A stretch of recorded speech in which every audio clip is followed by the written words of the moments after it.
అందరికీ good morning మామ. ఈరోజు ఇంత అందంగా ఉండడానికి కారణం ఏంటో తెలుసా? నేను వాడే సబ్బు. ఏ సబ్బు అనుకుంటున్నారా? సంతూర్.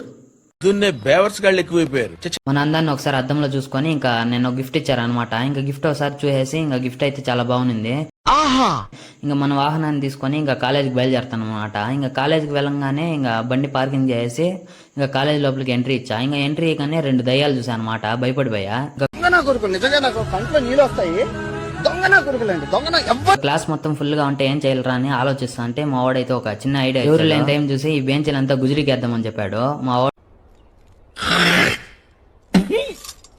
వాడు ఐడియాకి అయితే ఇంకా సలాం కొట్టి ఇంకా ఇంటర్బెల్ లో సరదాగా అలా వెళ్ళొద్దాంరా అని చెప్పేసి ఇంకా బయటకు వెళ్తే మా వాడు టిఫిన్ తిన్నాడు. సరే అని ఇంకా అందరికి టిఫిన్ చెప్పేసాం అనమాట. ఇంకా టిఫిన్ చెప్పేసినాక ఇంకా అందరూ తింటా అంటే మా వాడైతే ఒకేసారి ఒక డైలాగ్ వేసాడు, బిల్లు నువ్వేరా కట్టాలి, దోశ బిల్లు నేనే కట్టా. సరే అని ఇంకా దోశ బిల్లు కట్టేసి ఇంకా మా వాడికి ఇంకా బొక్కేయాలి కదా అని ఇంకా పిజ్జాకి పోయాను అనమాట. ఇంకా పిజ్జాకి వెళ్ళంగానే మా వాళ్ళు ఎవరు తినలేదు పిజ్జా. మా ఫ్రెండ్స్ అంతా పిజ్జా తినడం ఇదే మొదటిసారి కాబట్టి ఎవరు తినలేకపోయారు. నేనైతే ఇంకా అంటించేసాను అనమాట. తినేసా బాగా. కమ్మగా ఉందండి.